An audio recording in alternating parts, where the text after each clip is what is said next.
What's up, y'all? Seven Mitchell. I'm back with another Mitchell Report. I appreciate all you guys' support. I know you guys like the Mitchell Report. Make sure y'all like, comment, check out all the Mitchell Report videos. I definitely appreciate the support.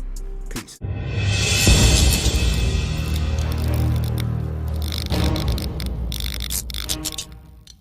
What's up, guys? Welcome back to the Mitchell Report. I'm Seven Mitchell, man. Y'all know how we do here when it comes to the crazy stories in sports. But today we're going to do things a little bit different, man. We're in the NBA 75th anniversary season. All these teams are aligning, trying to build big teams, super teams, whatever you call it. Let's get into the 5 worst NBA super teams of all time. Like, comment, and subscribe, man. Again, this is Seven Mitchell with the Mitchell Report. Now, when I thought about the 5 worst NBA super teams of all time, really 7 teams came into play when I thought about this topic. So I'm going to give honorable mention to 2 teams. The first team I'm going to give honorable mention to is going to be the OKC Thunder, the 2017-2018 OKC Thunder with Paul George, Carmelo Anthony, and Russell Westbrook. Now, I didn't expect them to win any championships, but the way that thing played out was just very disappointing, man. Like, they just did not exceed or reach expectations with the star power that they had in OKC, man. So they definitely made honorable mention, as well as the 2012-2013 LA Lakers with Steve Nash and Kobe and Dwight Howard. Those 2 teams make my honorable mention because they were definitely disappointing when you talk about teams combining to call themselves super teams. But let's get into the 5 worst super teams in NBA history, man. Starting off at number 5 for me, 2013-2014 Brooklyn Nets. This was the Nets team with Paul Pierce, KG, and the rest of the gang that came up short. Now, so after making the playoffs for the first time in 6 years the year before, the Nets had a busy offseason hiring head coach Jason Kidd. They traded Gerald Wallace and Chris Humphries, 3 future draft picks, and they picked up KG and Paul Pierce from Boston, and they also picked up Jason Terry. The Brooklyn Nets that year had high expectations. They had the largest payroll in the league. However, they lost in the second round to the defending 2-time champions, the Miami Heat. Now, Brooklyn, the round before that, they upset the Toronto Raptors in round 2. After that, losing to Miami, Paul Pierce left for Washington. So the Brooklyn Nets of the 2013-2014 season, I didn't expect them to win a championship, but I definitely expected them to go further and play harder than they did. But they went against the best team in the league. Miami was nothing to play with. We know what that franchise was like. So they came in at number 5 for me. Number 4, out of my 5 worst NBA super teams in history, I'm probably going to have to go with the 1998-1999 Houston Rockets. This is the Rockets team with Olajuwon and Charles Barkley and Scottie Pippen. So in efforts to pretty much replace the retiring Clyde Drexler, Houston had picked up all-star forward, 6-time champion Scottie Pippen from the Chicago Bulls. They also had signed free agent Antoine Carr that year. Remember, Antoine Carr had went to 2 NBA Finals with Utah. Now, Pippen, Hakeem, and Barkley, they all had played together before with the U.S. Men's basketball team back in '96 in Atlanta. The Rockets lost in the first round to the Lakers that season, however, in 3-1. After the loss, the Rockets stayed out of the playoffs to 2004. Pippen got traded to the Blazers. Remember the Barkley and Pippen beef that just was like heating up. It was real disappointing to see Pippen, Barkley, and Olajuwon not being able to get it done. We saw Houston get it done prior with Drexler. And you know what I'm saying? I thought Barkley was going to be able to get a championship. Just didn't happen. Him and Pippen just did not gel. Disappointing end. Next thing you know, an Olajuwon was out the door.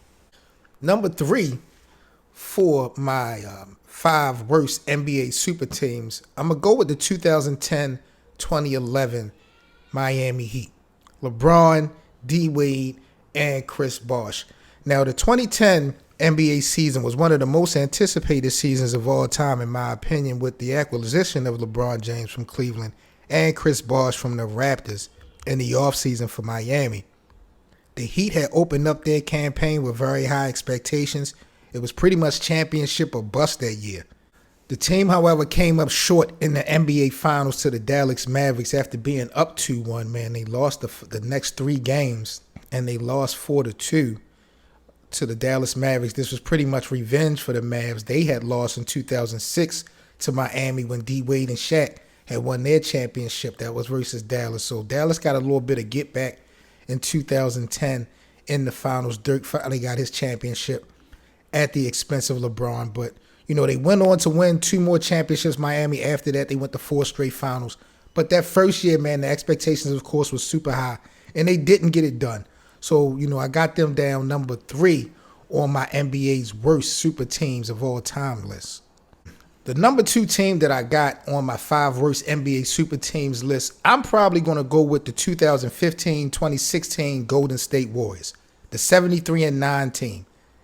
They broke like 20 records that season, over 10 franchise records. They had the 2-time MVP in Steph Curry. I believe Steve Kerr had won Coach of the Year. Like that particular year, Golden State had entered as defending champions. They set the best record ever, like I said, at 73-9. It was just a heartbreaking way that they lost, pretty much cruising through the playoffs with the exception of the Western Conference Finals. They were up 3-1 on LeBron in Cleveland and lost in Game 7 at home in Oracle. That definitely was one of the biggest disappointments in NBA history. They had to go on to get KD, and they won the next 2 championships. So some might put this Golden State team, by them having the best record, as the worst super team, quote unquote, of all time put together. I don't really consider them a super team because KD wasn't arrived yet. But when you look at those types of units in the collective that they had, you don't get no better than 73 wins. And they came up short when it counted the most. Steph Curry didn't play well in the finals, and they blew that 3-1 lead. So Golden State came in number 2 as my worst 5 NBA super teams of all time. Number 1 on my 5 worst NBA super teams of all times. If y'all done went through this list with me, y'all pretty much should know who the number 1 team is. It's going to be the 2003-2004 Los Angeles Lakers. What can I say, man? You got Karl Malone, Gary Payton, Shaq, Kobe, Phil Jackson. I mean, I don't know what in the world went wrong in L.A., but LA came into that year following a disappointing second-round exit to the San Antonio Spurs, who went on to win the 2003 NBA championship. It was clearly a win-now environment for LA.